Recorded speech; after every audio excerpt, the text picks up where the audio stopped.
Welcome. You are listening to The Travel Winds, hosted by Pete Kotzbach. This is a weekly interview show about people who travel for work and all the ups and downs that go along with it. Here we go. Here we go. I'm excited to have Lee Whittaker, who is a writer, director, producer, man of many hats, husband, got a lot going on. Just came out with a new film, I think this month in September, called The Vigilante, formerly known as Amy.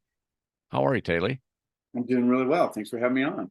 I appreciate the time. It's going to be an exciting chat, I can tell. Awesome. Yeah, I think so. I watched the movie. It's a great action movie for one. It's got a few things that are unique to it, though. It's got a female lead in an action movie. She plays a Iraq Marine veteran with PTSD. Yeah. Which I don't know that I have never seen another movie that had a female lead action hero dealing with PTSD, and then her 13-year-old sister gets kidnapped. Yeah. I mean, wow.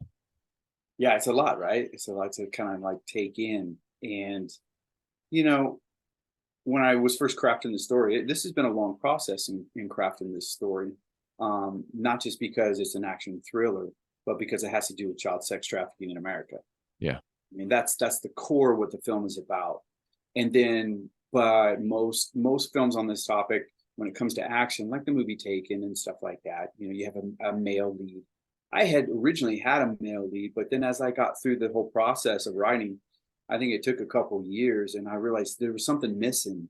There was something deep rooted missing in the heart of that story, and I knew it had to be the relationship. And so I quickly switched and changed that to a female. Because a sister and sister, they connect on so many more levels than just the brother-sister vibe. Yeah. And that meant a lot to me. And also, too, I wanted to make sure that I had not just, I just wanted to stack it with conflict. So putting her in 2017, the Marines finally let, they brought in females to be in special operators. And I was like, well, that's it. Number one, I put her as a special operator.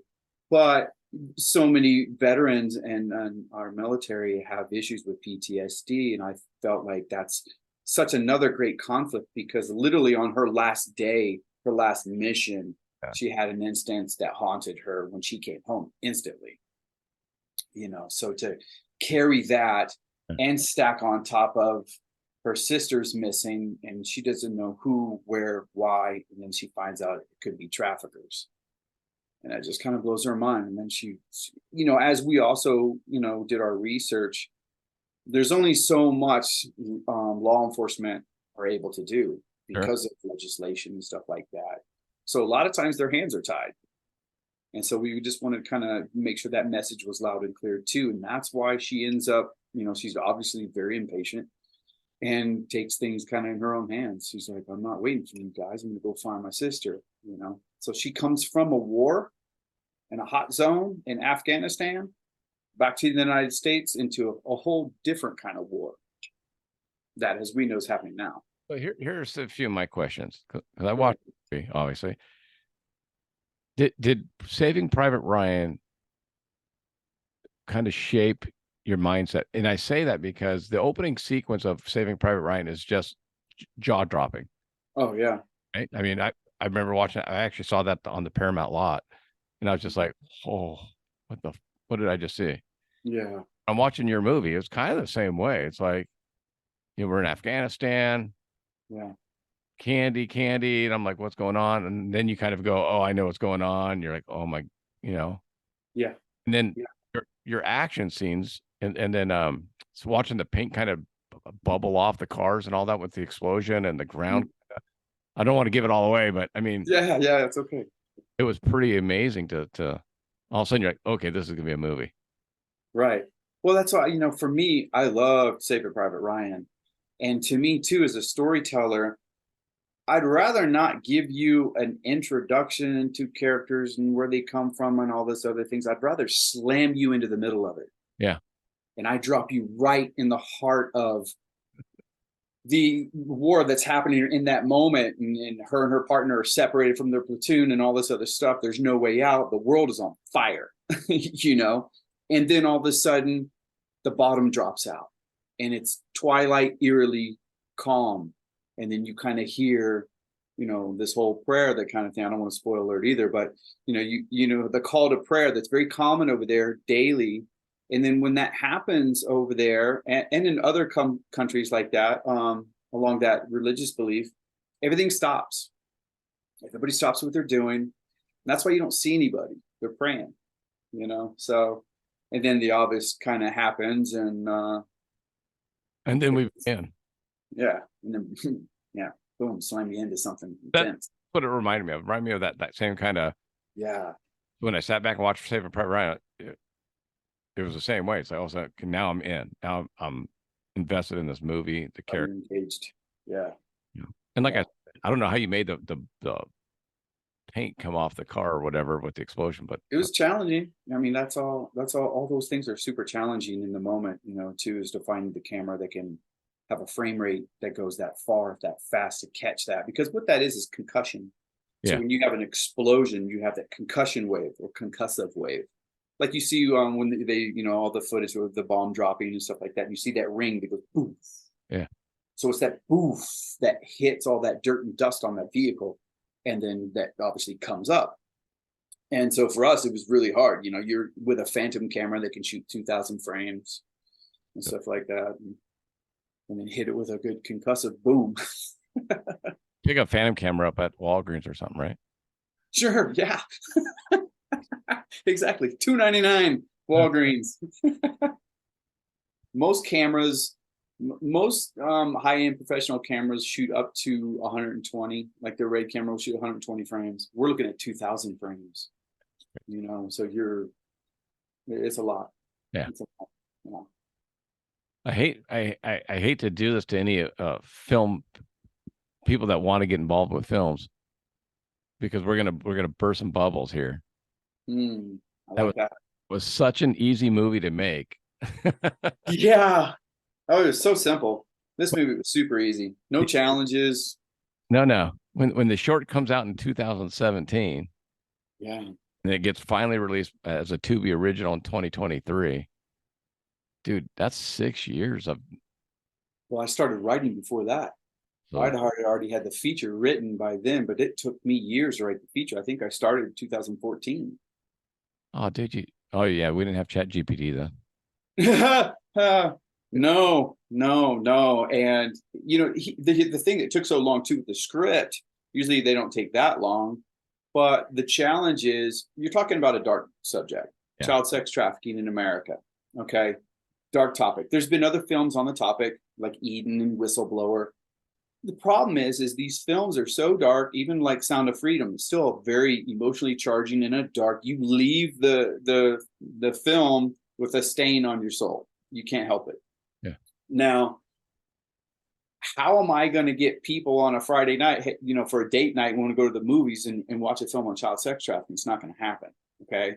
So for me, I come from action. That's just my forte that I've been in since like 91.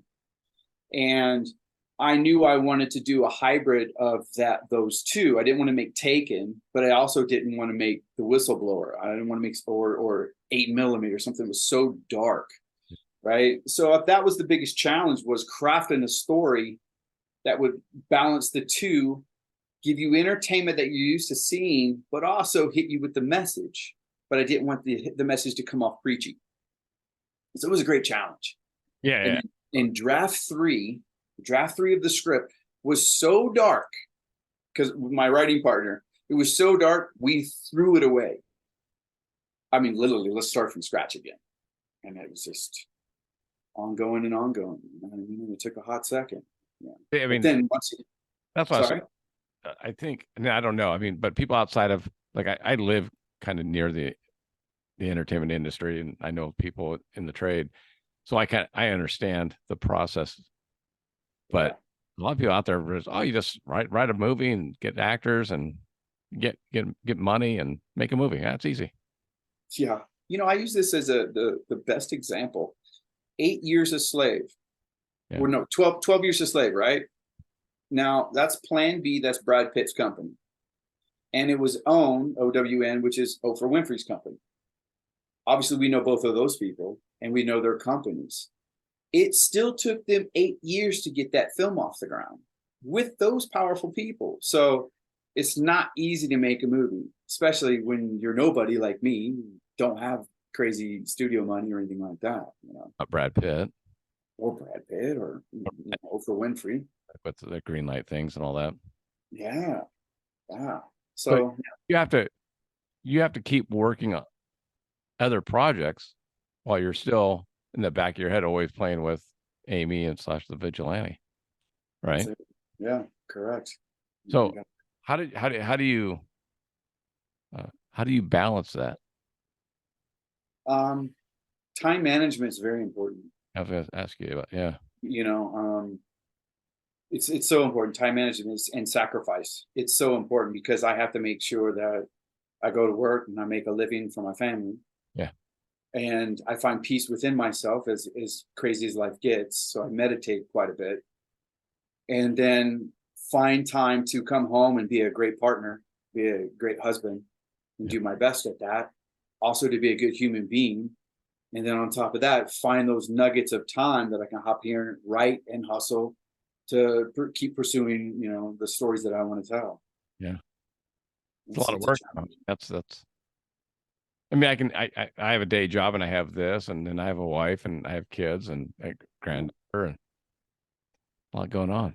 There's a lot going on. Yeah, I sleep really good. You know, we sleep really good. But I think for me too, I think meditation has helped me the most. Yeah. You know, even if like in the morning by myself, 20 minutes, just to calm everything kind of down. And when I feel like life is starting to squeeze on me, I'll just go back and meditate a little bit more. But yeah, it's tough. There's no doubt. We don't have children. We just have dogs. Those are our children. But you know, it's still the days are packed. The days are packed.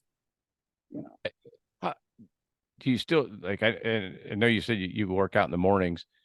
How important is staying in shape, eating well, just so you can keep your body moving? It's crucial for me. It's crucial in many ways. I think emotionally, because in my field, it's such a emotional roller coaster. One day you're up, one day you're down. One day you got a great job for a certain amount of time, and then you might not work for 6-8 months, or a pandemic will come by, or whatever. You just never know what you're going to be hit with. Yeah. So for me, I mean, I'm up at 4 a.m. every day, and I get ready to head to the gym. I'm back by 7. I meditate, but to stay healthy, eat good. I mean, I eat decent. I'm not a crazy fiend on health. I still drink my whiskey and vodka. You know what I mean? I'm not getting past that. But to me, it's important for my body to be in shape, in my mind, and also when I'm on set, if I'm doing action, it's important for my body to be in shape, because most of the time I'm running that camera, because nobody's going to know that action like me, because I grew up in action. You know what I mean? I was a stunt man forever, second unit director and stunt coordinator.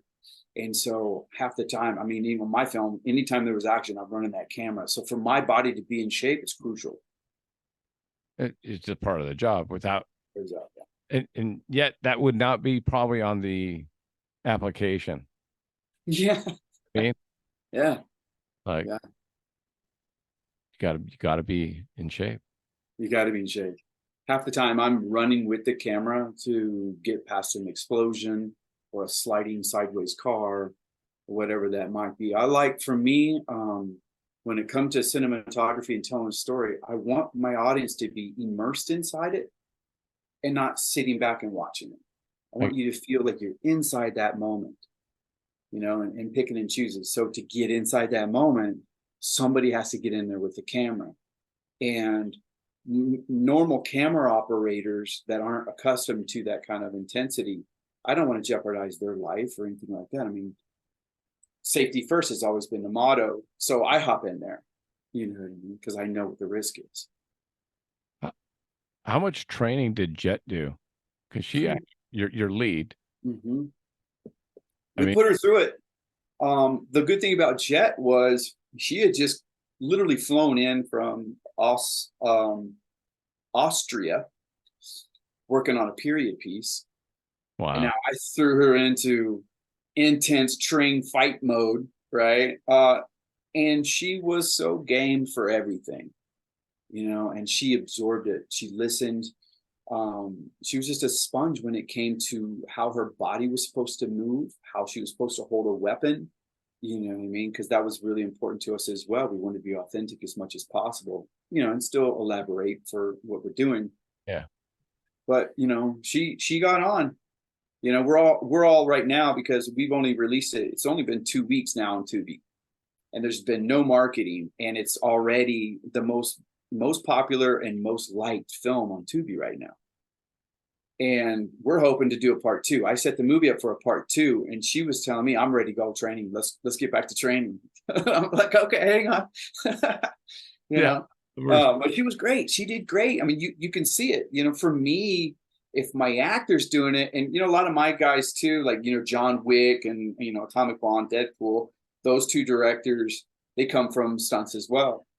And for us, stunts, stunt guys that turn director, it's important if I can see my actor doing it as much as possible. As much as they can do, it's the fantasy, it's the illusion of everything. If all of a sudden I'm behind their heads all the time, we know that's not them doing it. So the more you train, that's why, Keanu trains for 6 months. He used to train with my old jiu-jitsu instructor. And I was, geez, I mean, he was taking it legit. It's like, he's a beast. Yeah. He's a beast, man. I wouldn't want to mess with him. Yeah. He takes it very serious. So I admire that as an actor. I saw Jet, and I was like, she's doing it too. Yeah. She was getting in there. Yeah. And for me too, it's like, you're talking about, a female who is body frame. So I've been a fighter forever. So I know the difference between what's real and what's not real, and what you can get away with, whether we're making movies or not. If I have Alicia Vikander, she's very small, very tiny frame. How is she going to fight a 6-foot dude and win? So for me, it was about the body movement that she does and what she uses. Like, I try to get away from her throwing punches. It's not really going to affect a man of his stature. But you throwing elbows, flying elbows, different story. The whole body weight's behind. It's going to crush him. Yeah. So. Yeah, you went after joints, which was. Oh yeah, throats, joints, other parts. Male body parts. Yeah, for sure. It was so funny because when we were writing, the script with my co-writer, Kara Myers, there is a, hey, is it okay to shoot this person in that area? I know that you want that in there. I go, no, we're doing that. Yeah. She goes, I don't know. I go, I do know. It doesn't matter. We're doing this because we owe it to the audience, because that's what everybody wants. You rape a kid, boom. I was yelling at I'm yelling at the film, kill him, just kill him. Just kill him. Just kill him. Yeah. So we try to stay away from that part, but let's damage them as much as possible. I like the one scene where he, the Asian guy was down on the ground saying, we'll keep doing it. We'll do it to your daughter. We'll do it to you. And then she was about to get, and the partner goes, hey, don't go to prison. Yeah. John still kicks him in the face. I was like, yeah, all right. Yeah. And it's funny enough, because that line, he goes, I don't know what you're so worried about. The girls want to be here. Yeah. That's what he said. Right. And that is an authentic line from a true story.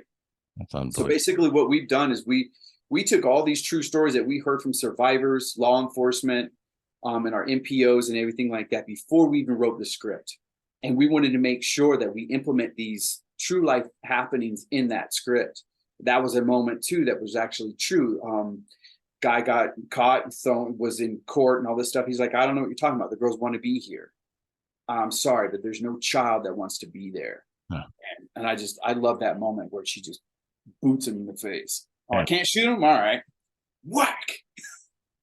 That's great. That was a great scene too. Yeah. Like you mentioned earlier, was you made a film. It wasn't just a comedy. It wasn't, there's a deeper message behind it about the child trafficking. And And you did get your nonprofit organizations involved, which I think is, I mean, that it seems like that's why you should do things. Right. So you can make a difference. Correct. So what kind of nonprofits are you involved with or involved with the movie? So we wanted to make sure that we were a part of many nonprofits in the very beginning when we were crafting the story. Because the film I did before this was Catching Fireflies. It was a short film as well. I'm trying to do the feature now. And now it's about homeless children and homelessness in California, Tent City, Skid Row, And I was talking to Andy Bales, who used to be the CEO of Union Rescue Mission and everything like that. The motto or mantra for that film was "Be the difference," and I think that is still in my orbit today, and in my life and my mantra, be the difference. So if you could be the difference in your orbit, the people around you, you can make a substantial difference in the world.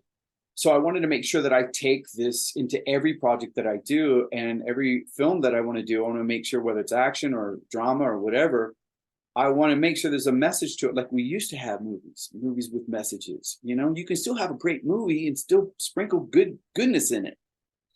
And I think to validate the film, it's important to start from the right place. How can we help you? How can we shine light on this silent epidemic and do it the right way? Because ultimately it's not about me. This movie's not about me as a director, as a writer. It's about the survivors, and it's about people kind of, taking the veil off their eyes and realizing what's happening in their own backyards, because it's all over the US in a big way. And it has been, and nobody realizes it. Oh yeah. You look at Sound of Freedom, it's all overseas. And that's the OUR's main mission is, rescuing kids overseas and stuff. But it's so massive in the United States. It's ridiculous. And so when we got together with our nonprofit organizations, we wanted to make sure we got them in different states as well to validate it. There you go. And for us, you can go to the website and you'll see all our nonprofits, our NPOs, NGOs, and you can get connected. And even at the end of the film, when you're watching the titles, the last one is the banner. It has all our NPOs on there as well. So if you know somebody, you want to be involved, you want to donate. So that was important for us too. Educate, donate. What can you do in your community? So it's a Google step away. Saving Innocence out of LA, an amazing NPO right there. And they were one of the first that we went to. And they do a lot for the community. They do a lot teaming up with law enforcement to help. And then there's also CC's Hope Center, which is out in Arizona. And that place is amazing because they're rehabilitating. So when the kids get in the system or they come out of the system, where are they going to go? They can't just acclimate back into society. They need the help that they need. Because we're talking about kids that are from 3 to 15, So it was important for us to get involved with them, to not just validate our film, but more to like, what can we do for you? Drive traffic to them so that people can get involved, donate. And people can also Google their city and in their state. There's places right there that you can go and you can plug in. What can I do? Well, hey, we have this, and this. You can donate or you can get involved, And that's really key with when you get done watching the movie, you're like, you feel like you want to do something to help. Yeah. It's kind of the guttural response, I think. You hope. That's it. And that's what we want people to do. Keep the conversation going. That and beat up the guy that went after the 100%. And that's the issue right now with legislation and stuff. We have to change the laws. It's about vocabulary, So in California, it changed a couple of years ago, but in California, it was called child prostitution. I'm sorry, but there's no such thing. 10-year-old does not inspire to be a prostitute. Right. Okay. If you're 18, maybe that's fine.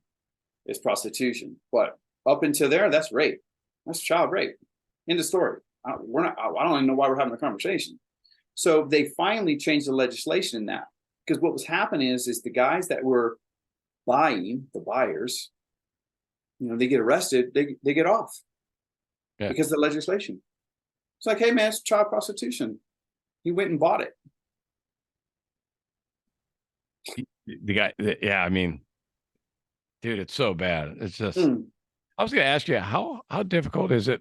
You had the main, I forget his name, to be honest. The main guy the bad guy at the house. Mm-hmm. And then you had the John that after the big game in the hotel room. Mm-hmm. How hard is it to be an actor? I mean, I don't know if I could pretend to be that guy. Man, this is such a great question. Let's talk about hotel guy first. Yeah. Okay. So hotel guy is a buyer.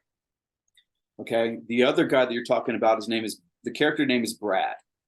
And he owns the girls. He runs them, right? So I'll talk about that in a second. So let's talk about just the buyer. That actor, his name is Michael Edelstein. And I used him in my short film, Catching Fireflies, as well. He's such a brilliant, sensitive actor and just a jolly of a man. And so I wanted to use him again. And I used him in the short as well because he has such a vulnerable sweetness to him. And a majority of the buyers that when we did our research, talking to attorneys and law enforcement, because we were LA deputy sheriff and FBI, and we even talked to CIA, was that a majority of these guys were also getting released because when they got to court, they looked like the guy next door or the bank teller or the guy working at Blockbuster when there was a Blockbuster, or just the manager, at Best Buy. And the jury couldn't convict the guy because they couldn't see this guy as a monster, kind of like the Dahmer syndrome, right? Yeah. And so Michael, as an actor, has this lovable jolliness about him. He's tender, he's sweet, right? He's jovial. So that was a beautiful juxtaposition. So when we shot that scene, mind you, we already did the short years ago. So here I am bringing him back into the feature, playing the same character. Yeah. And something clicked with him this time, possibly because the environment was just raw, it was real. And he was getting really upset in the very beginning of the scene. He was having a really hard time. Yeah. And he came to me and I could see it in his eyes. And his chin was starting to wobble. We all know it, especially for a man, you know what I mean? So I took him aside and I gave him really tough love. I said, you suck that up right now. I don't want to see any of that as, profane word, right? I don't want to see any of that right now. I need you to suck it up. We don't have time for that because we owe it to the survivors. This isn't about you. He said, yeah, but it reminds me of my daughter. She looks like my daughter and all this stuff. I go, you're not him right now. You're the actor. So suck it up and get out there and do your job. And I gave him tough love, and it hurt me to say that. Yeah. But I said that because when I shot the short film, the same thing happened to me as the director. I was watching them. I had to go into that room and make these little 13-year-old girls cry. And some were smaller, right? I mean, yeah, there were like 8, 7, 6. And I'm watching the monitor and I'm making these and I'm yelling at them from the other room, and it's visceral. And I said, cut, good job. I went in there. I'm like, hey, good job. Tapped him. And I had to leave the house, go down the street, sit on the corner of the street. And I was bawling. And then I had talked to one of our MPOs is ARC. They rescue girls too out of LA.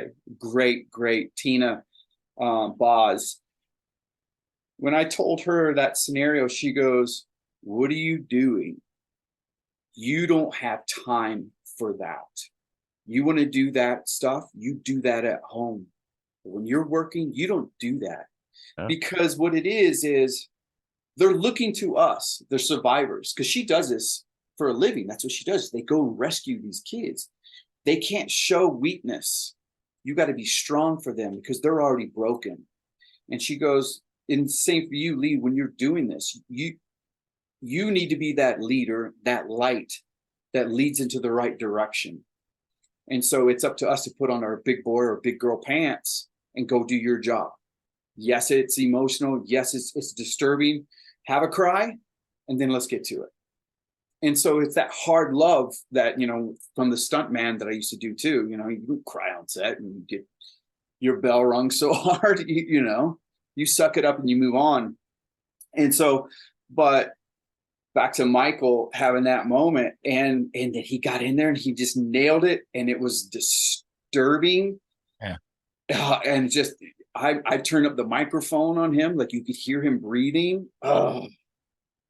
That's what I'm saying. That's when I watched it, I'm like, I don't know if I could do that. Yeah. It was challenging for him. It's challenging for us to watch it. And yeah, good actors, man. Trusting me, and I'm like, hey, just keep going, dig deeper. Brad, Brad, he was just kind of a scumball about the money. Yeah, well, I think he looked at the girls as just it's like this. Here's the best referral. A guy on the street selling crack is going to make $80,000 a year. Okay. So now, if he has 5 girls, you go from making, when you sell the crack, they smoke it, it's gone. You got to go get more to sell. 5 girls, you can run 20 to 30 times a day. It's a reusable commodity. And that's what we say in the film as well. So he's making 800. Yeah. And it's proven stats. So what they're doing is, they're just in a house, normal 3-bedroom house, whatever, in suburbia. And this happens all over, you know what I mean? That's not where they're having sex. That's just where they're held. The house.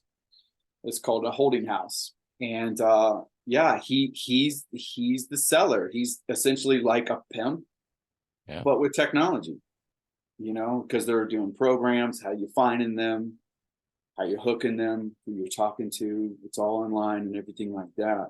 And then they take them to other places to, for the act, for the service. But he also was in Catching Fireflies. Huh. And that's where I got him, because he's just such a versatile actor. Yeah. Like you, Christina, or what was her? The main, what she called herself? Carmen. Yeah, Carmen. Bottom bitch.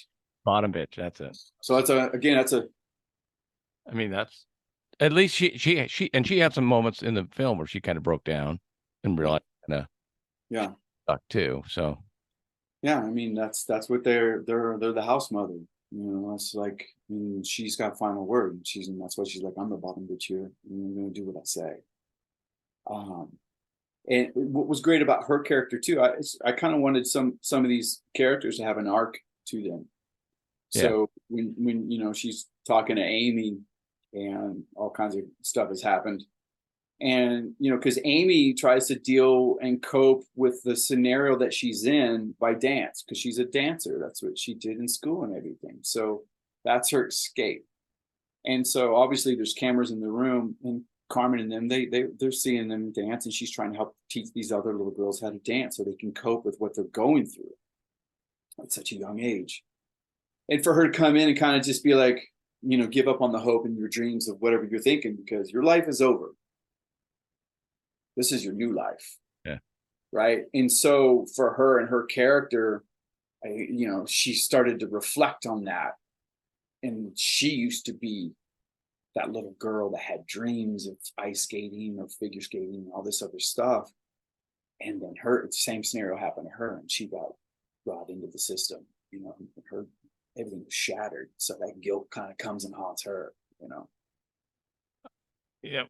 Let me ask you this question. As the movie Amy / The Vigilante was in your brain for a decade.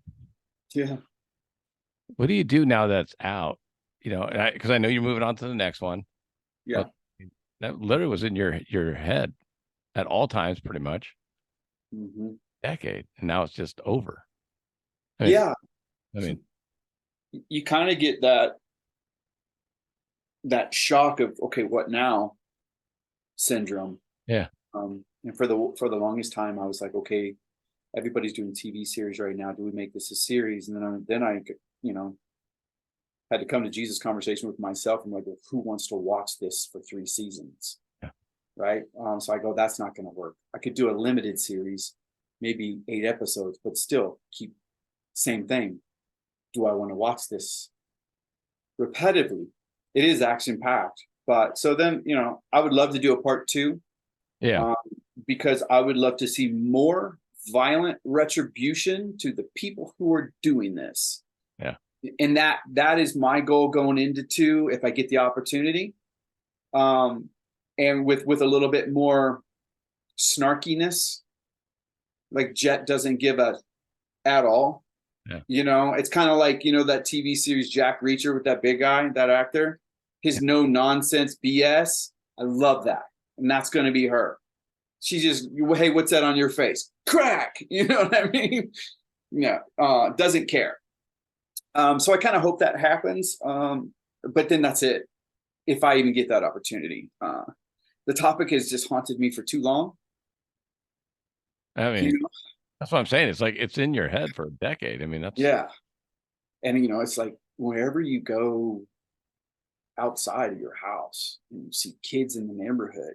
yeah. And I see kids wearing what they're wearing, and even my little nieces and everything like that, and my wife's little nieces, and they're on this TikTok thing and all this other stuff, and I just it hurts because they just don't know, and the parents don't know the harm and everything that's going on, and also the vulnerable kids, and it's just like, oh my God, just please stop. Just feeds into this monster of a system that's out there in every town, and these kids are getting just swooped up left and right. Well, I think, you know, I interviewed Chris Hansen Mm-hmm. on the show, and I think his show To Catch a Predator kind of put it in mainstream, you know, at prime, that these are adult men coming over to meet teenage boys and girls. Yeah, It's real. Like it's very real. And I think too, it's like, I think we as a society sometimes are like, oh yeah, I know it's real, and they just do this. Yeah. You know, and until it happens to you, you know. It's your worst effing nightmare. Yeah, because 90% of the time you're not going to have a happy ending. Right. Regardless, let's say you do find the child or your kid, the damage that's done is just irreparable. I mean, it's severe emotional scarring. Yeah. Imagine, you know. That's what I got, because I watched Sound of Freedom too. But even like in your movie, it was like, yeah, okay, they survived, but holy smokes, how do you Compartmentalize? Yeah. that Yeah. your life and try and go on and live normal, knowing that happened to you. We have met so many beautifully amazing survivors that are so resilient. I mean, most of the dialogue that's in the film, she's like, I just want to, you know, here you're looking at this cute little girl. She's probably 7 or 8. And she goes, I just want to graduate, or I just want to get married, start a family. Mind you, she's been in that room for 2 years going through what she's going through, but she still wants to have a family, and I'll be a good mother, and I'll never sell them for drugs or anything else. You're like, this is coming from the mouth of babes, and we're hearing this from survivors. So they're getting the help they need emotionally, psychologically, you know, through you know, therapy is superiorly important, you know, to make sure they're not just stuffing it too far down, make sure they're getting the help they want and need. But I think humans, you know, especially young kids, they're resilient. Yeah. But it's hard. I mean, it's kind of like, you know, the veteran that come back and seeing a kid, you know, seeing horrific things happen to them. It's got to be the same way. That's why, you know. That's it. It's that PTSD. You know, it's severe trauma. It's severe trauma, and then it's just like, how do you cope with it?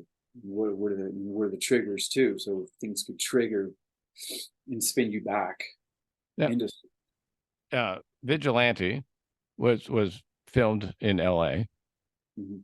Um, because is there any thought of I've heard of like Atlanta's a real hotspot, Vancouver's a hotspot to film, North or South Carolina, they're doing a lot of filming there. Is LA just because it was convenient, you were there and a lot of actors were there and the parts? It was that.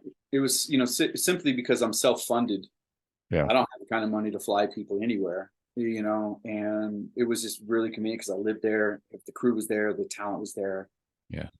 That's it. In a perfect world, if I had to pick a place to shoot it anywhere in the United States to shoot it, it would be rural America. It'd be like Ohio, Indiana, Jersey, something. You know what I mean? I didn't want a single palm tree in my film.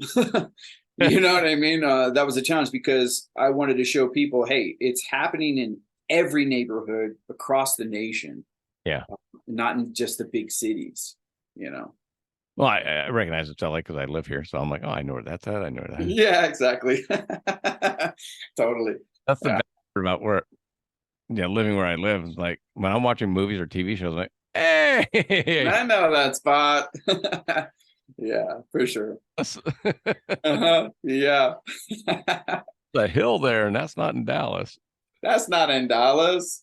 Yeah, because I used a Texas license plate, and this guy the other day was like, "Where'd you shoot this in Texas?" I'm like, "Yeah, I didn't." Yeah. Well, even I mean, I went. Are you familiar with Raleigh Studios in Manhattan Beach? Mm-hmm. Around Rosecrans. Mm-hmm.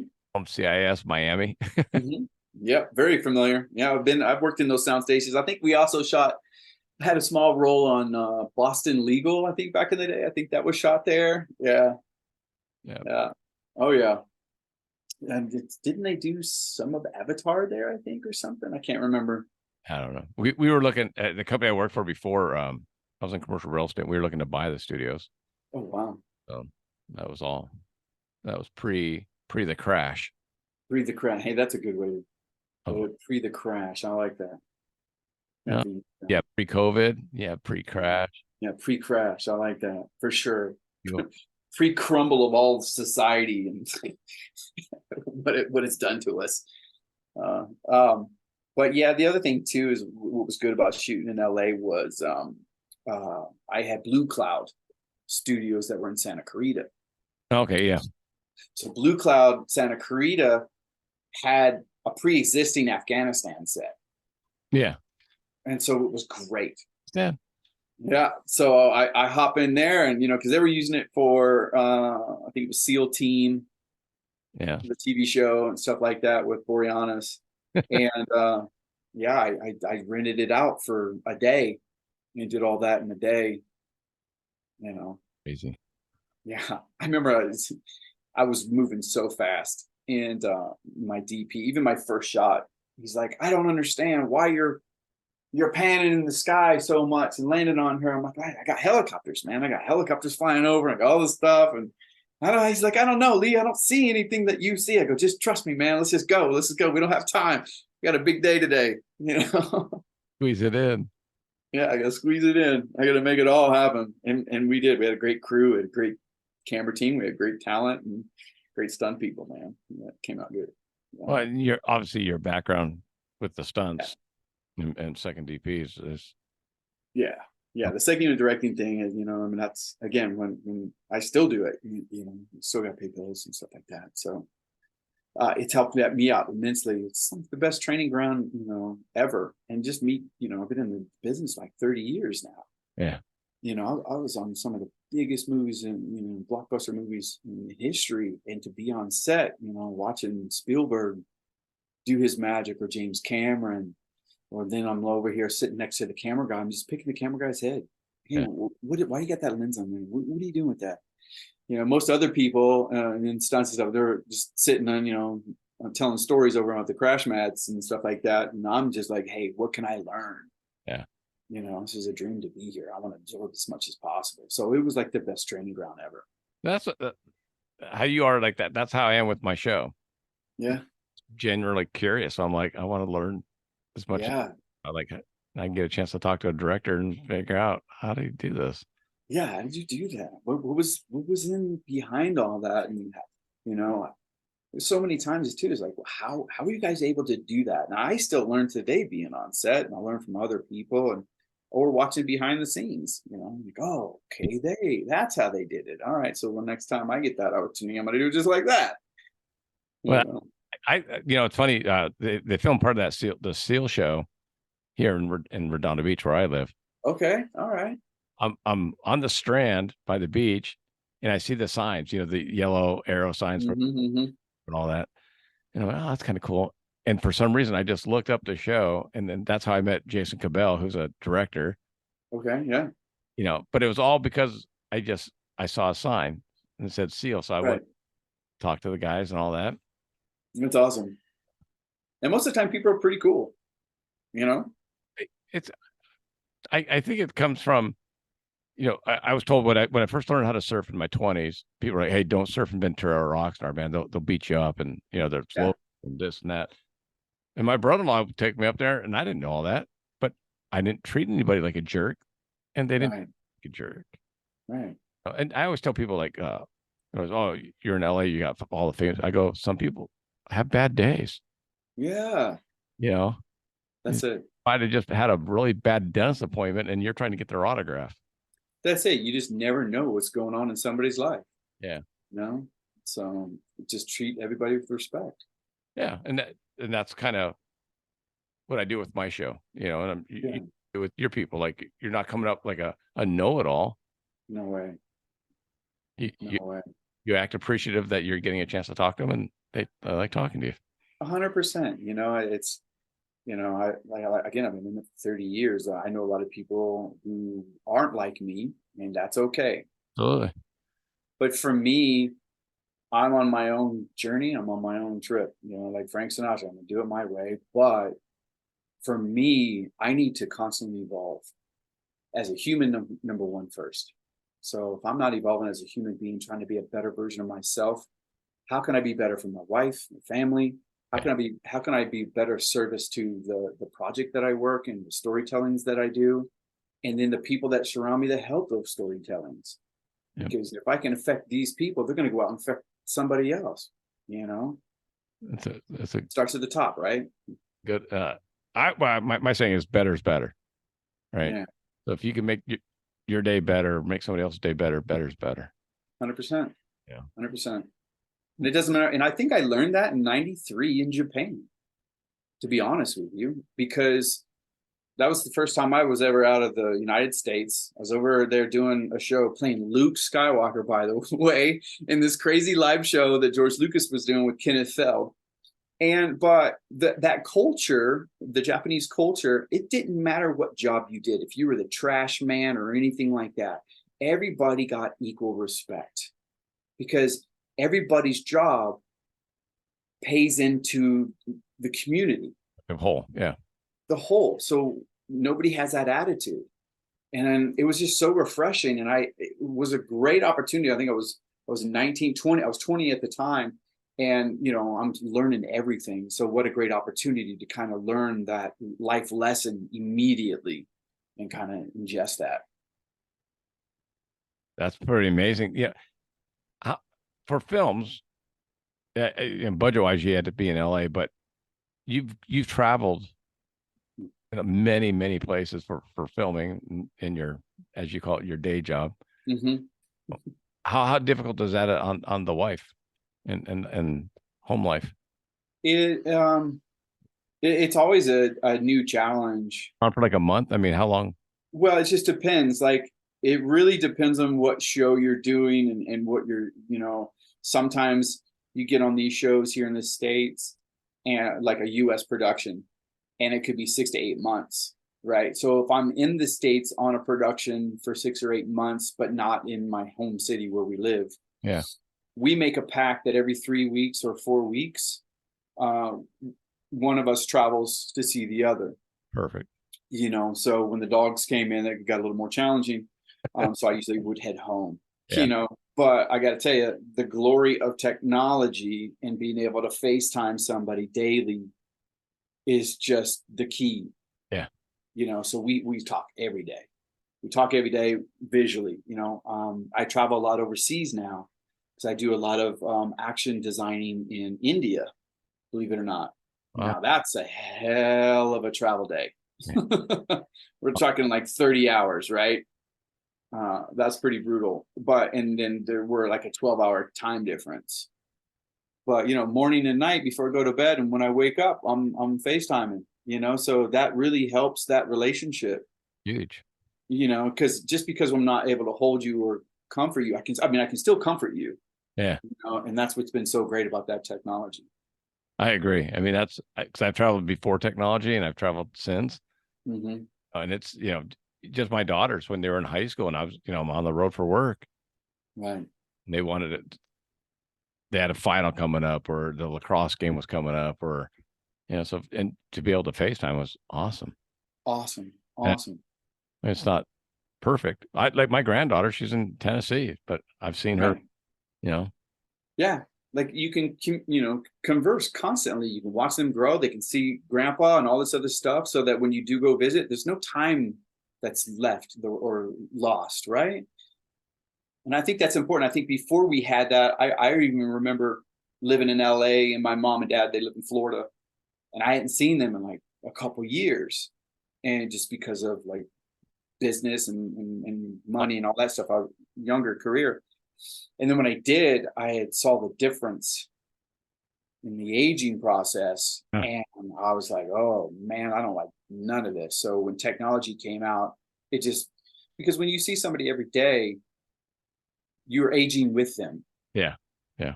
I did that. Yeah. He hated technology. He didn't want a smartphone. He had a flip phone till the day he died. He didn't want, he bought maps instead of using GPS. Oh yeah. But I had that experience where I went and saw him and I was like, oh, your hair got really gray. It was like, right. Moved to Texas for a little bit, then he moved to Tucson, and it's like, so we just didn't see each other for a couple of years. Right. It was like, it's an eye-opening experience. Whoa. Oh. Okay. That means if you're getting old, that means I'm getting old. I don't see it, man. I don't see myself getting old. Yeah. Every time we look in that mirror, it's just like nothing, except for all of a sudden, oh, some gray. Yeah, what's that? I was sparring with a guy last night in class, and he was 25. Yeah. Wow. So he's younger than my daughters, Oh yeah. And he's like, I'm because he's in law school at USC. He's like, yeah, I'm not one of the young undergrads, I'm old. I'm like, you're 25. Okay, buddy. So up to the 18-year-old freshman, for undergrads. Yeah. But I'm like, yeah. I don't think I even really had a grasp on anything until I was in my 30s. And then even still, I knew in my mind 40 was the key. When I hit 40, then I'm really a man. I've figured it out. I've gone through everything. That's when life truly begins, is at 40. That's what I always thought growing up. I just felt that inside. Yeah. And it was true to life. When I hit 40, I'm like, okay, I'm good. ready. Good. This is good. No more running around. And I've been on waves. Like, yeah. My first daughter was born when I was 26. I'm like, I'm a man. I got this, Right. A couple years later, my second daughter was born. You go, oh, shoot, man, I got nothing figured out. I got nothing figured out, especially since they act different than the other kid, right? They're totally different. Yeah. I was doing pretty well with my job and then not so well with my job, Yeah. That was another man, that's my MO with this kind of business.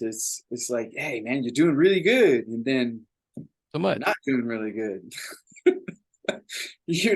I had somebody ask me the other day, like, how do you do it? Because I've been in it for 30 years. So, starting in just in the entertainment business. And no matter what, it's a constant roller coaster ride. It just really is. And why they're like, well, why don't, it's funny when I married my wife, her dad was just like, especially when we moved to Albuquerque, why don't you want to get a real job? And I'm like, man, I haven't heard somebody say that to me in 20 years. You know what I mean? And I was just, and then when her sister met a new guy, he was like, "Hey, I don't get it, dude. Why don't you get like a normal job?" I'm like, I thought I'm past the people asking me that question, especially like family. You know what I mean? I thought I proved myself enough that I don't have to hear that. But it's hard, and a lot of people don't understand like how I can weather that storm. Yeah. It's tenacity. And for me, I've had a dream since I was a kid, and I'm never going to give up on that dream. And I saw this comedy movie spoof on Star Trek. It was called Galaxy Quest, and they had a mantra in this funny movie, right? And that has stuck with me forever because of that. And it was never give up, never surrender. And I will, till I die, have that in my soul. And it doesn't matter what I do. You just got to keep at it. I think you've always had that in you. Yeah. Because I'm saying, I mean, my business goes, my day job is in sales. Yeah. And sometimes it's really good and sometimes it's really not good. Same thing. Yeah. But that's what I've done since I was 19. Same here. I don't know anything else. I'm not smart enough to do anything else, probably. I wanted to be an astronaut. I really did. Or rated. I think I might have picked a more exciting job, honestly. Absolutely. But there's nobody in my family that's ever done what I'm doing. I'm not a second generation. I'm not godfathered in or whatever they call it. And so, in the beginning, it was really hard for my family to understand that. But I just had this weird drive and passion just to push. And everybody says no until they say yes. Do you think, because I do this with the podcast, so I'm asking, you're doing things that are going to affect people and you won't even know about it, right? And somebody is going to watch your movie today and be affected by it. Right. That's the whole reason why I did it. That movie's going to be out there for the next, you hope, 60, 70, 80, 100 years. Right? I mean, because people are still watching Gone with the Wind and some of the... Correct. Oh, yeah. So, yeah.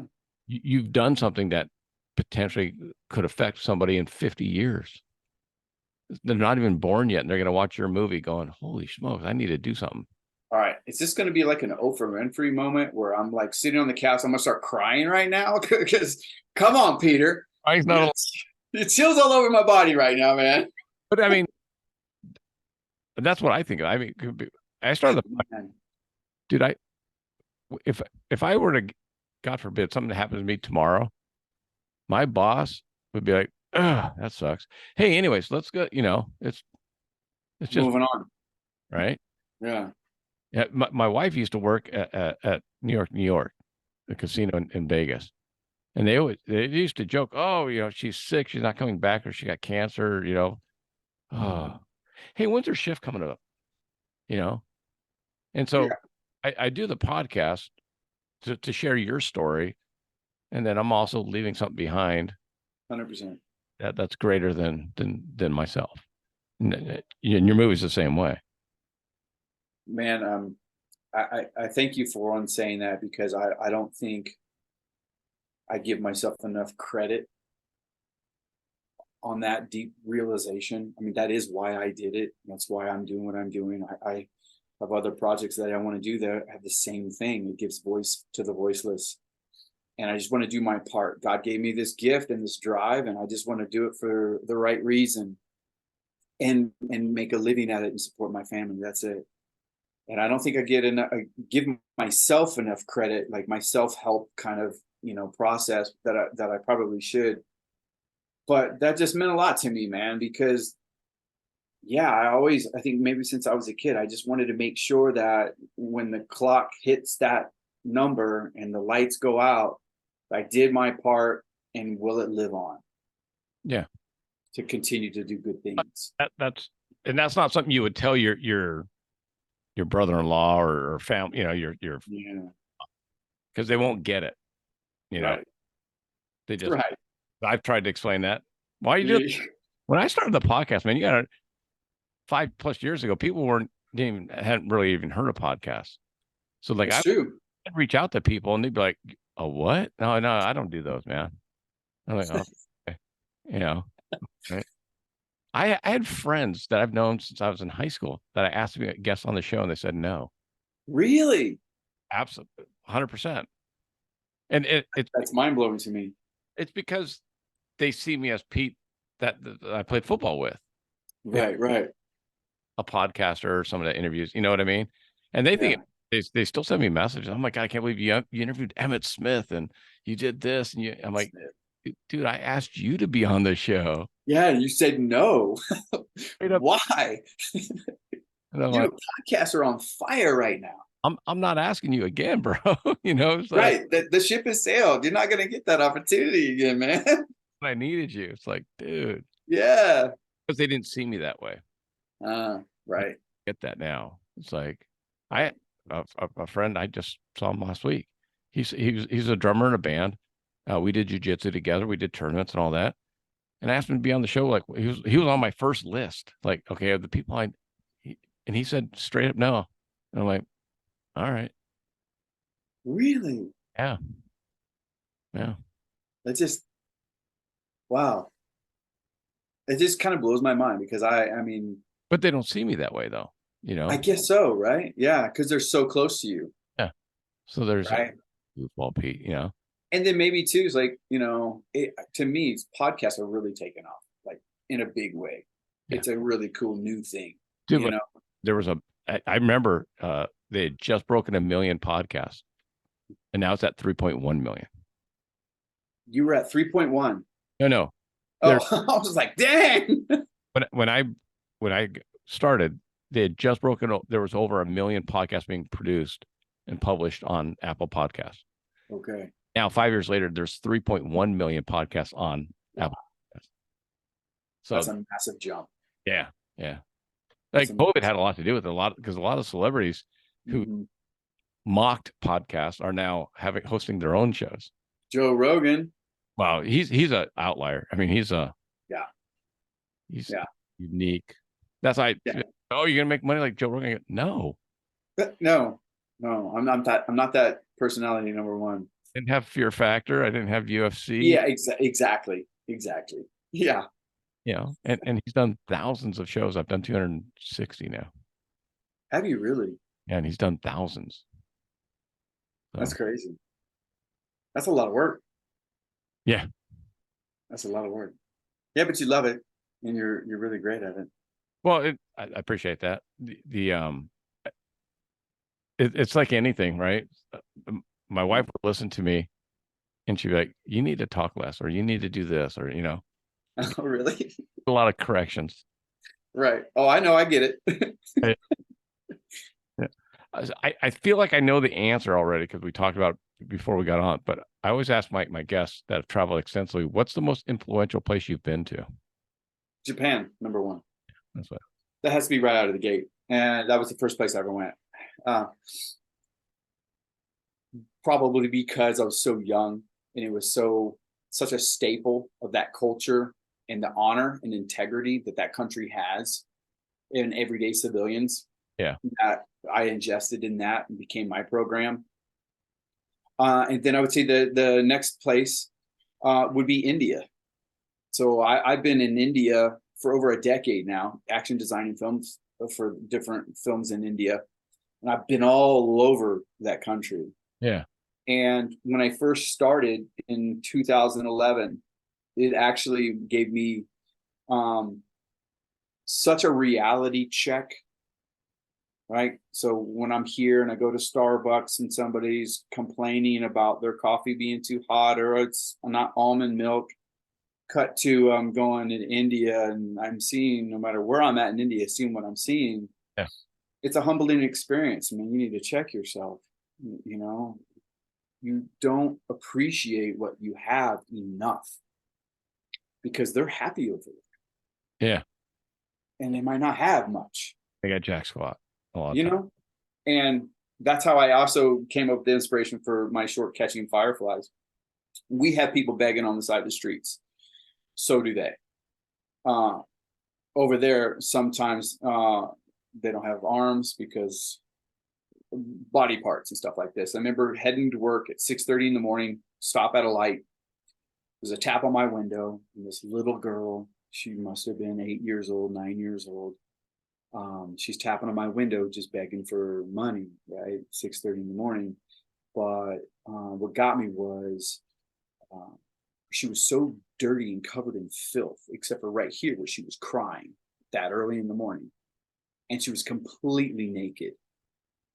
And I looked away from her and looked up in the rearview mirror of the driver, and he's like, yeah, very sad. And he takes off. And I'm like, you can't just rip me out of this moment that I'm having right now. And that just hit the core of my soul. Came back a week later to LA, had a meeting downtown, got lost, ended up in Tent City, stopped at a stop sign. I look over, I see a homeless kid, not naked, and it was a little boy, but I'm looking at the same thing. This is 22 miles, right? Yeah. No, 11 miles from Beverly Hills. Yeah. And so it hit me to my core. I'm like, doesn't matter where you're at in the world, this is happening, blah, blah, blah. So India continues, and it's weird. Every time I go back there, I feel like I'm going, what am I going to learn this time? What am I going to learn? What lesson am I learning this time? I'd be excited but afraid to go, because it's hard for me to see that. I watch documentaries on apparel making, because that's what I do for a day. Mm-hmm.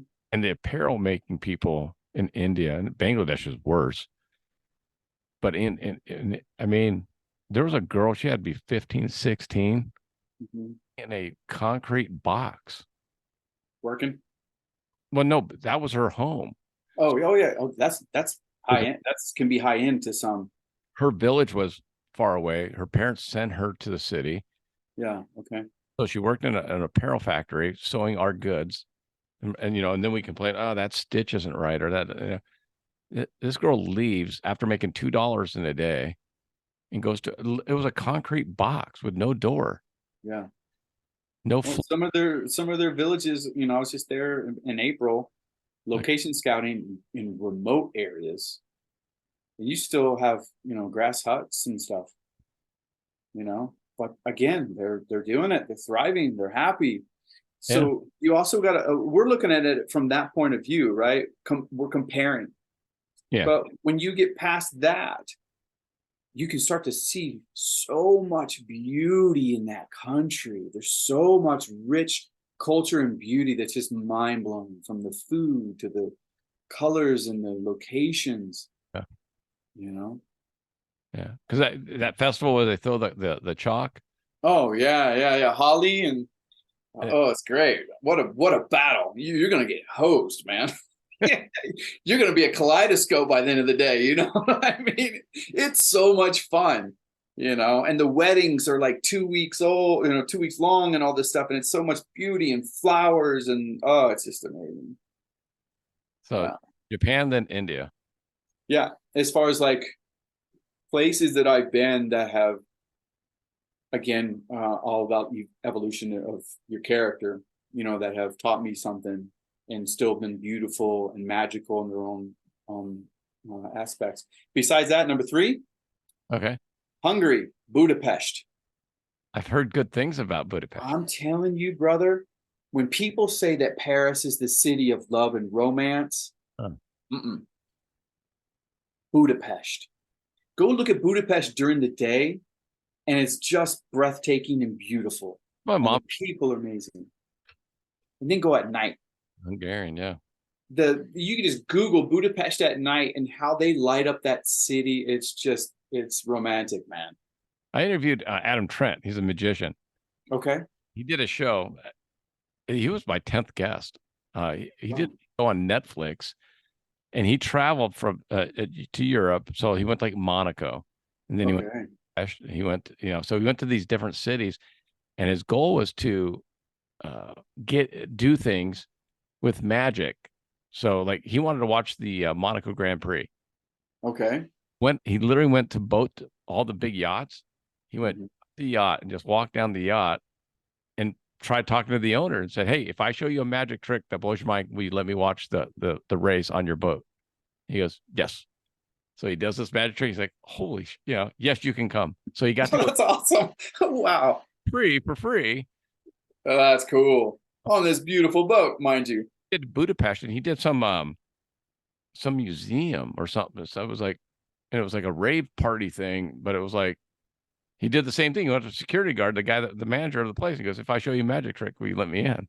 He's like, yeah. So showing the magic trick, it's like, holy shit. Oh man, that's brilliant. So yeah, and he made a show about it. Oh, that's cool. So So I can go. I'm gonna go check it on Netflix now. Road trick. Road trip. Trick. Trick. Road trick. Yeah. Makes sense. Yeah. So he got to travel the world, do magic, and see things he'd never be able to see. Oh, that's really cool, man. So it's kind of, you're fortunate to be able to do some of the same stuff. I really am, man. I'm completely blessed. I mean, I literally did a film in Tbilisi, Georgia. Cool. I was just like, what, Georgia? Like Atlanta? No, Tbilisi, Georgia. Where's that? I looked that place up. Wow, that place was beautiful. It was amazing. The food was unreal. And I've been to Serbia, Belgrade. Wow, it's another beautiful place. Amazing meats. I've been so fortunate to travel with my business from London and Ireland. I still haven't gone to Scotland because I want to try that whiskey. But I'm dead set on that one. But yeah, I feel very fortunate, man. And I think it's really shaped my character. Absolutely. I'm not the typical American, and I see Americans all the time when they travel. They kind of have this arrogance. I'm like, you really got to let go of that. We're not the greatest country. And you don't even need to think like that. Just be a normal human being and just enjoy the beauty of the culture you're about to learn. Yeah. Well, that's why we were trying to learn Japanese for Japan. Yeah. Not that we're fluent in it, but at least when you do that, when you show up to them and they see you making the effort, it goes a long way. And so any place I go, I do my best to learn phonically as well, to learn the language, man. The respect that they give you is just a lot more. They're going to help you a lot more, and don't just be a humble person and try to learn their language. And to me, Japanese can be hard, but there's a secret. So there's a secret to Japanese. And at first, I was like 19, I was 20 years old, and I was trying to figure out how I can arigato and all this stuff. And I was like this dude surfer guy from Florida, you know what I mean, trying to get rid of my country accent from Kentucky. And here I am in Japan. Like, I don't understand how to not sound like that guy. Yeah. Like arigato, man. And I think it was one time I asked for a spoon. And I was doing my best to learn phonically how to say it. And I was just like, I need a spoon. And they're like, spoon? And I'm like, nah, I for the soup, a spoon. Oh, spoono. And they were so animated how they say it. Something clicked in me. And I was just like, okay, it's not disrespectful, but if I try to mimic, it's almost like make fun of, like you're an impersonator. Yeah. If you try to do that in each language, so when I did, like, oh, so, arigato, hi, domo. They're like, very good. It blew them away. So when I saw their face light up that I was doing that, I'm like, oh man, I'm onto something here. I mean, are they going to think I'm trying to make fun of them? No, not at all. I'm actually trying to be phonically how they speak. Okay, I got you now. It worked really good. That's what, like when I work at the rodeo and all of a sudden I come home with a little drawl. You can't help it, man, right? Help it. Especially if you have a beer and you're watching the rodeo. Like, oh, I'm working, but yeah. But I took the rodeo for in Vegas for 10 days. And so. Hey man, the Southern accent to me, I grew up in Kentucky and it took me forever to get rid of it. In Kentucky. Yeah. And I finally got rid of it. But country slang is one of those things that is just so easy for the tongue. Yeah. And it just feels good. And it just happens. And you don't even realize it. You have an accent all of a sudden. Well, so when you go to Hawaii for a little bit, yeah, brada, Yeah, brada. Yeah. Howdy, bra. Start, yeah. Very similar. Now I'm trying not too much, but you just, hey, mahalo. Mahalo. Yeah, for sure. I've had I was in Jurassic Park 3 as another great movie that we shot in Hawaii. And that was another great opportunity for me another beautiful state I've never seen to, Yeah. go to Hawaii and work is like paradise. It was an amazing experience. And then I did a little bit of Hawaii 5.0, but Well, that's it. Like when I tell people I go for, because I used to have more stores. So I would island hop, so like people are like, oh, you're going to Hawaii for work. And I'm like, yeah, but I'm going to be on Oahu for a day and a half. Then I'm going to go to Kauai for 1 day. I'll go to Maui for 2 days and I'll go on the Big Island for 2 days. So I never unpack right. because why unpack if I'm going to be gone in 26 hours? 100%. Still work, but it's gorgeous. It's so beautiful. I got selfishly, I got a chance to go to Molokai Island, which nobody's allowed to go there. And we were shooting there, but literally, I think we got on a 10-seater prop plane out of the Big Island, Oahu, right? At 3 a.m., flew to the island, landed on Molokai, took a bus, and they were just school buses. And we're not allowed to see the people, talk to the people, because it was still a leper colony, right? And then drive to the harbor, so that's another long distance. Drive to the harbor, get on these big boats, and then that boat takes us another hour to get to location just to film. We're like 20-hour days. Yeah. And then you go back, and you got to come back the next day. It was just, it was really beautiful. Hang on one second. Yeah. Well, I think that's the beauty of traveling. Yeah. It's there. I'm sure you had some days there where you got, this sucks. Like it's long days, but I almost died on that movie. So, I mean, that was a stunt that happened, and I didn't think I was going to come out of it on that. Yeah, Jurassic, because have that it was, how do I put it? Just to get there was an experience, right? And then the stunt we're doing on these high seas, we're basically riding the back of this boat. Parachute kind of goes up. We're lifting up. I was dumb on the kid in the movie. Yeah, I remember that scene. Right. So I'm the little kid, and I'm being pulled by the boat down below, and then it's a paraglider. Yeah. And there's the pilot that I'm attached to. Well, it's the boat's pulling me this way. His glider, I'm harnessed to him. It's ripping me apart. And I'm like, I'm not, and you can see when you look, if you see me, my body's doing this because the boat's pulling me down and he's pulling me that way. I thought I was going to rip in half. And then when we finally release and then we glide, I'm telling you, what a beautiful view of the island right there. Everything's quiet. There's a helicopter flying next to us, filming us.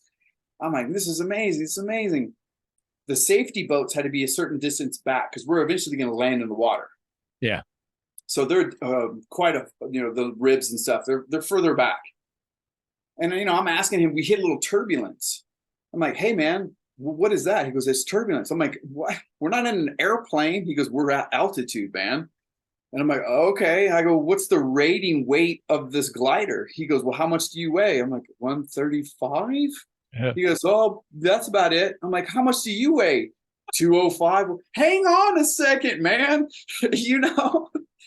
So everything was okay. It got a little rocky. And then when we came down to land in the water, unfortunately, we came down this way instead of this way.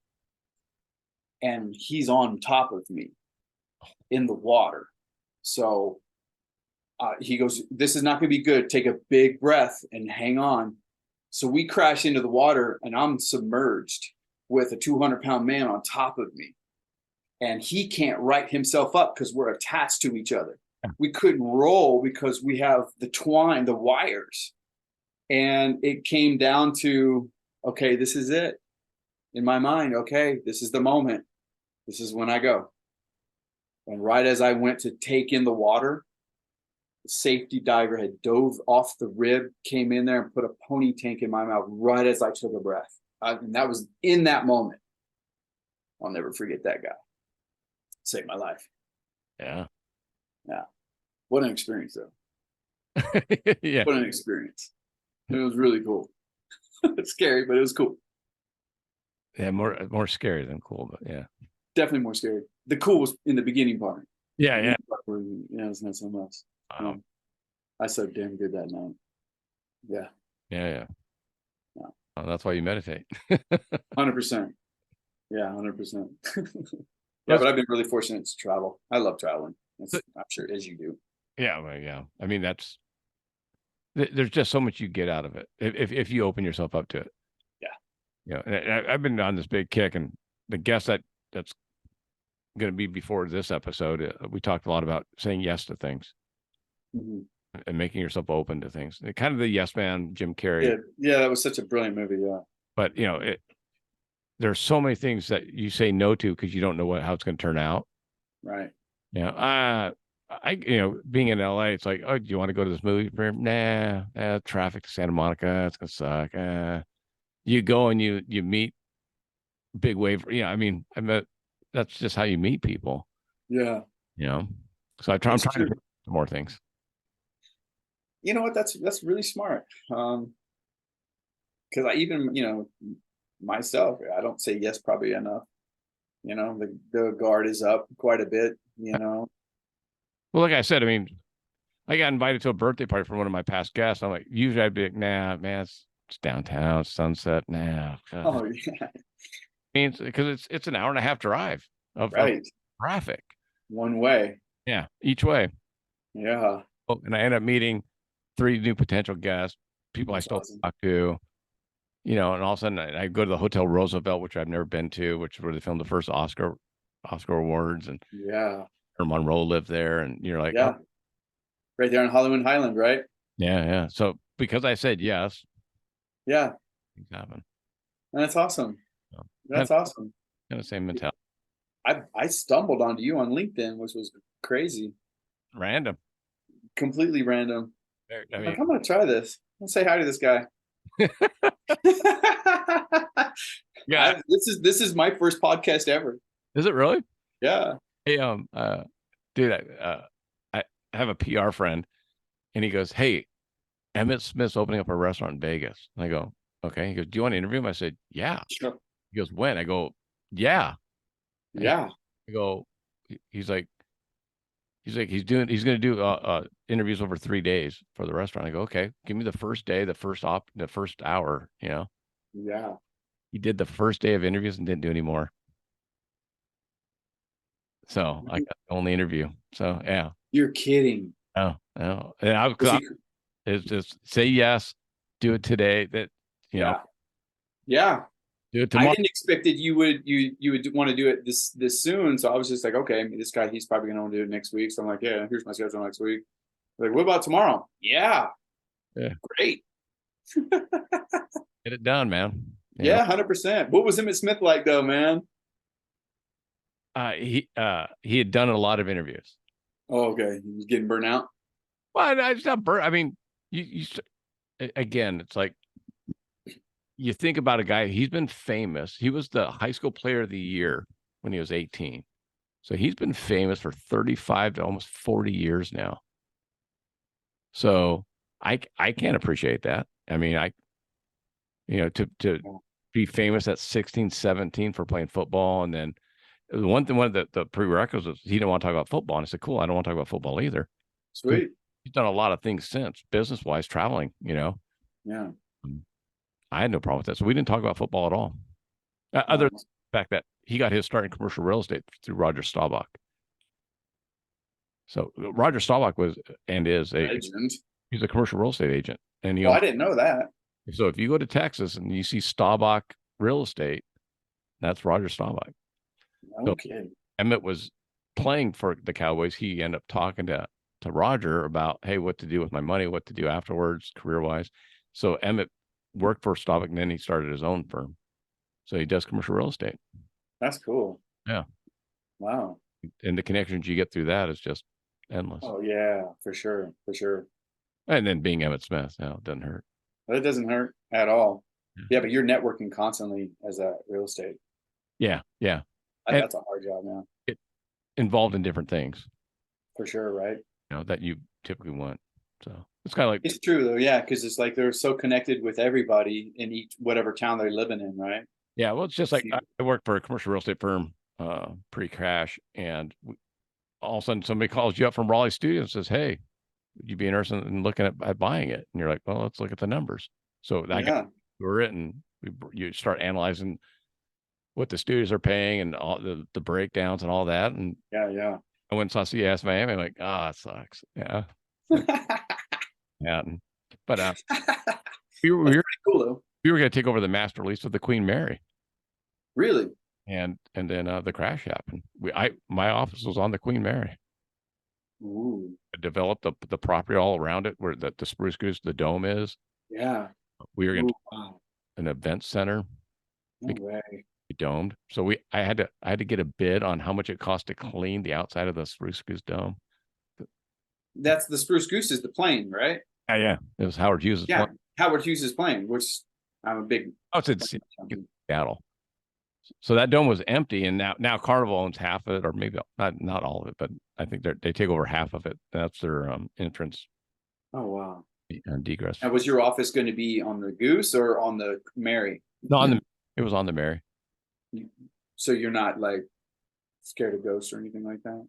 I could tell you a whole bunch of stories about that. No, Me too. I know exactly. I talked to the porter who'd been there 69 and got there in 67. And he told me the whole story about how the lesser made everything up, basically. Did you have him on your show? No, I met him in person. Like I worked there. So he gave me a tour. So I actually walked. There's 1 million square feet of unused space on the Queen Mary. What? 1 million square feet that's unused on that boat. On purpose or? Because I mean, well, what do you do with 1 million square feet? And then, I mean, there was hundreds and hundreds of rooms, and the hotel only has like I think 180 or 260. Right. Only use one of the boiler rooms. The other two are empty, and so we were going to put a rock wall in one and have a whoa, cool one. Yeah. So we had a whole bunch of. We were going to tear down the that little old school. They're almost mostly empty. All the shops that are right there in the parking lot. We're going to tear that. Whatever happened to that deal? Because that sounds really cool. That deal was funded by people that had their money tied into AIG, and oh gosh, AIG in I think 07 or 08. Oh yeah, play rating. All their money literally disappeared. Yeah. And heartbreaking. We had a guy that had $1.5 million cash into our project, and he walked away. Oh man! Like I was in the meeting, you're like, you're going to lose the $1 million. He goes, I'd rather lose $1.5 million than what I'm about to lose. So I gotta consolidate and get out. So people walk away from millions of dollars that and architects and everything else. So yeah, wow. That's intense. One of those waves. That's one of those waves. That's one of those ways. Well, back to the porter, man. If you could find that guy today, you put him on your show. I'd like to hear some of those stories. Yeah, I'm sure he's not there anymore, but he was about to retire, and that was 10 plus years ago. Oh, wow. That was about 13, 14 years ago. Wow. Yeah. That's pretty cool, though. But yeah, I mean, your eyes open, right? Yeah, 100%. Always say yes, right? Well, not always. 16 days, I can't say yes. Yeah, true story. That's it. Too many. I gotta say, I like your hat so much that I have a hat wall. There it is. I have actually 5 new ones coming, but do you really? Yeah. Is that from the guy in Franklin? No, my one from Franklin, he made me one, and it's in the shape of oh my God, the Rifleman, Chuck. No way. And it's the exact same. And what I did is I asked him, I said, hey, I want you to make this hat for me. He goes, okay. And I said, have you ever put coins on the band? He goes, no, but I'm sure I could. And I go, okay. So I sent him coins that I bought just for this, all from the year I was born, from different countries around the world. Oh, cool. So he put that into the hat band. That's really cool. So yeah, lately my wife's been putting keys, crazy looking cards that are bottle openers and stuff like that. This is a macrame hat holder right here. Oh, I kind of like that. Yeah. Isn't that cool? And she has some that can hold like 2 of them. You have to give me your address and I'll send you some. But you know, this is pretty simple. This is like some weed that we just found out here in Albuquerque. That's She ages it and all that. putting like owl feathers in them, and Yeah, she's been doing all kinds of crazy stuff like that, you know. And there you go. you know, you get that feather and you got the card. I think that's the Joker card. Yep. Yeah. I love this little porter. A bowler type. Yeah, exactly. Yeah, she turned me into a hat junkie. She's got so many hats. It's ridiculous. Wow, that's I'm not allowed any more cowboy boots. My wife's like, you don't even wear the ones you got. Why would you? Like, well, the price is right. How can I say no to that? Yeah. Go to free boots. It's like, Come on. Well, it's like that with hats for us. It's the same thing. yeah. Well, half the time she's making a hat and she's like, I can't sell this. She made one last week that was a rust color, all aged and everything. And, you know, it was really weathered beautifully. I'm like, you can't sell that. You know, because she sells them on like Poshmark and all this other stuff. Yeah. She's doing a show in the other room right now on Poshmark. And like, you can't sell that hat. She's like, babe, you can't just like keep every hat. I'm like, you're one to talk. You know what I mean? You got 12 hats on that wall over there that are yours that you're not selling. My wife's into vintage clothing, like pinup girl clothing. Oh, love that. And so Yeah, that's cool. My habit is hats and cowboy boots. Uh-huh. Mine are pretty much free. Right. Hers, she has to pay full price for. On different levels here. 100%. That's awesome. That was such a great era, man. That Rosie Rivet. And, Yeah. you know, that was so great. We've been listening to a lot of music lately. It's of that era. Yeah. And I interviewed 2 Japanese artists. You'll like this one. I mean, So there's a group called 5 Seconds of Summer, okay. and they're an Australian boy band. Okay. You know, and you'll have to look it up. I'll send you the link. They made a video for their song called Young Blood, but none of them are in. You'll love the storytelling too, so I won't Okay. but it's in Tokyo, and it's 2 elderly Japanese people, a couple, and if they take this pill, they're given 24 hours to be in their prime, and then they're going to pass away. Okay.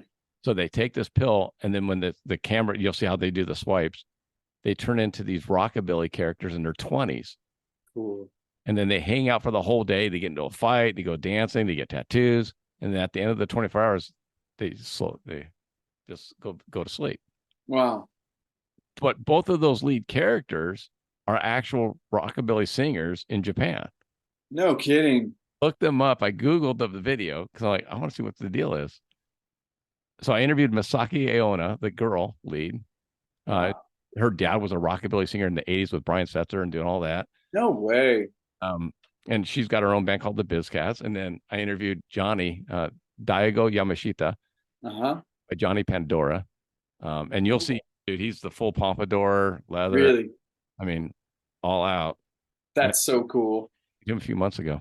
So, yeah. That's so cool. I don't remember, I think it was in Osaka when I was there. And on the weekend, you would go to this certain part of Osaka, and there was tons of rockabillys playing live on like this strip, this concrete strip. And they had like, you know, like kind of like a fair, street fair kind of thing. And they were just into it, man. Like Elvis impersonators and rockabilly. So cool. And in Yokohama, they have a park that they dance, and they kind of do, and some of them are ex-Yakuza. Padded, you know, I mean, yeah. they're all rockabilly, they're all greasers. Yeah. Yokohama, that was my first stop, was Yokohama, because we were performing in Yokohama City Hall, which is the big arena there. It was a beautiful little town, man. Yeah, so Daigo's like, when you come visit. I'm like, all right. Yeah. Oh yeah. And then you can also, when you do go to Chiba. So Chiba is the south, and that's the ocean, and you can surf there. I surfed Chiba. I took my surfboard with me. Really? Oh heck yeah! I took it on the plane. We wanted to bring our roller skates. Yeah, but, do it. but I rollerbladed all over that city. Oh, did you really? Oh, we got. Oh yeah, because for us, we were performers, right? We're doing this live show for George Lucas, and in the beginning, we were just doing one show a day. It was a 3-hour show. We just did it at night, so we have all day. Yeah. But after the show, I'm 20. There's no drinking age. They got vending machines. You just feed the machine, and I'm getting all these beers. Then we put on our rollerblades, and we just skated the whole city, man. See, we wanted to take them, but we don't want to be disrespectful to skate in areas that you know what I mean? Like, yeah, because they're they're more proper, I guess. Correct. And I think too, you can look all that up. They're not as, they've evolved a lot culturally. They're a lot more lenient than they were even in '93 when I was there. But we just don't want to offend. That's the whole correct thing. But of course, even when I was there, we were skating at night, late night. And there was really nobody out. They didn't really care. But I think we did one time during the day. We just made sure we were the same way. We were very respectful. Just be cool. But you should do it just to say you did it. Oh man, I take my skates with me because I go in parts. Whereas my wife just likes to strand skate or long straight. Mm-hmm. I'll do bowls and stuff now. Oh yeah, well that was me on rollerblades, man. I was always getting aerial. I just love it. I was a big skater growing up. I started at 52, 51, 52. What are you, 53 now? 6. You look great. That's awesome. You're doing something right, man. You're living a good life. Still a grandpa. That's all that matters. Oh man, you're a grandpa now. Was that a reality check or what? It's pretty cool. That's awesome. For real. To see. I bet. Yeah. That's a whole different world. Well, little boy, little girl. Little girl. So I have 2 daughters. I have an ex-wife, current wife, 2 daughters, and now a granddaughter. I got a boy dog though. That's right. Winning. Because those girls own you. If I had a little girl, she would own me. I'll just tell you straight up. Yeah, it'd be hard for me to say no ever. It becomes pretty good that way. Well, hey, I don't want to take any more of your time. All good. Hey, appreciate you. Going to Tubi, which is your streaming channel, TUBI. It's a Tubi original, The Vigilante, also formerly known as Amy. It's playing now. I watched it last night for free. So free, yeah. Tubi's free, and you got all kinds of really good movies and TV shows. They're kind of taking over Amazon and Netflix. Yeah. I had already downloaded it for some other movies, and then when you told me about your movie on Tubi, I'm like, I got that. Sweet. Well, thank you for watching. Thank you for having me on. I really appreciate it, man.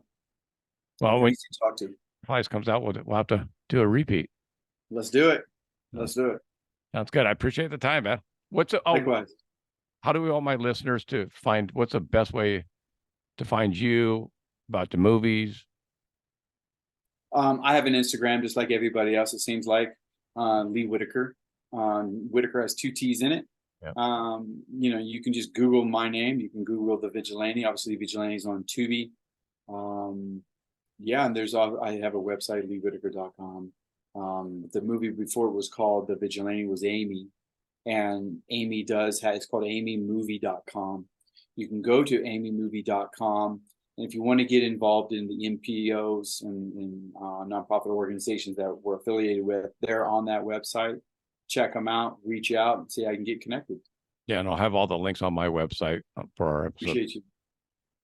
Thank you. Listen, go to my page, and because Amy is AIMEE. Correct.